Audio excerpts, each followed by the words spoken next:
Si Timmy at ang mahiwagang orasan. Si Timmy ay isang masayahing bata.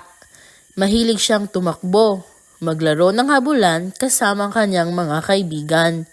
Ngunit may isang problema. Palagi niyang nakakalimutan ang oras. Tuwing umaga ay ginigising siya ng kanyang nanay ng alas 6:05 upang makapaghanda bago pumasok. Ngunit mahirap siyang gisingin. Timmy, oras na para gumising, sabi ng kanyang nanay. 5 minuto pa po, bulong niya. Ngunit ito'y nagiging 20. Tuwing alas 12 gis ay tatawagin siya ng kanyang nanay para kumain. Palagi niyang sinasabi, "Mamaya na po, saglit lang," sagot ni Timmy. Ngunit ang saglit ay nauwi sa 1 oras. Pagbalik niya, malamig ng pagkain at tapos nang kumain ang lahat. Sa gabi naman ay pinapatulog siya ng alas 8:30 dahil may pasok pa siya kinabukasan. Ngunit, "Mamaya na po, Nay. Tatapusin ko pa ang pinapanood ko," ang sagot ni Timmy. Kaya, madalas siyang maiwan ng bus at nahuhuli sa klase. Alas 9:45 na nang makarating siya sa kanyang silid. Nandyan na ang kanyang guro at nagsisimula na ang klase. "Timmy, late ka na naman?" sabi ng guro habang tinitingnan siya ng seryoso. Nahihiya si Timmy pero hindi niya alam kung paano matututunang kontrolin ang kanyang oras. Isang araw, napansin ng kanyang lola ang kanyang problema. "Timmy apo, may regalo ako sa iyo."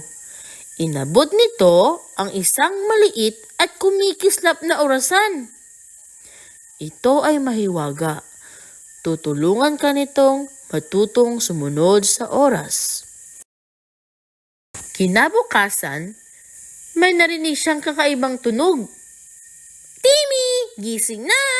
Alas 6:30 na!" Napabalikwas siya ng bangon at nagulat nang makita ang mahiwagang orasan na kumikislap. "Hala! Nagsasalita ka?" Sa unang pagkakataon, bumangon agad si Timmy. Natapos niya ang almusal sa tamang oras at hindi siya nagmamadali sa pagbibihis. Sa wakas, hindi siya naiwan ng bus at nakapasok siya sa paaralan nang hindi nahuhuli. Sa gabi ay alas 8:15 pa lang ay handa na siyang matulog. Natuto siyang matulog ng maaga. Hindi na siya nagpupuyat sa panonood ng TV. Habang lumilipas ang araw, mas natutunan niyang sundin ang oras. "Timmy, hanggang alas 5:30 lang ang laro," paalala ng mahiwagang orasan. At tuwing alas 5:30, agad siyang umuwi upang hindi mapagalitan. Makalipas ang ilang linggo, hindi na niya kailangan ang mahiwagang orasan. Kahit hindi ito magsalita, alam na niya kung kailan siya gigising, kakain at magpapahinga. "Salamat, Lola. Natutunan ko na po, ang tunay na mahika ay nasa pagiging responsable sa oras." Ang masayang wika ni Timmy. Mahalagang leksyon. Ang oras ay mahalaga. Kapag natutunan nating gamitin ito ng tama, magiging mas maayos at masaya ang ating buhay. Wakas.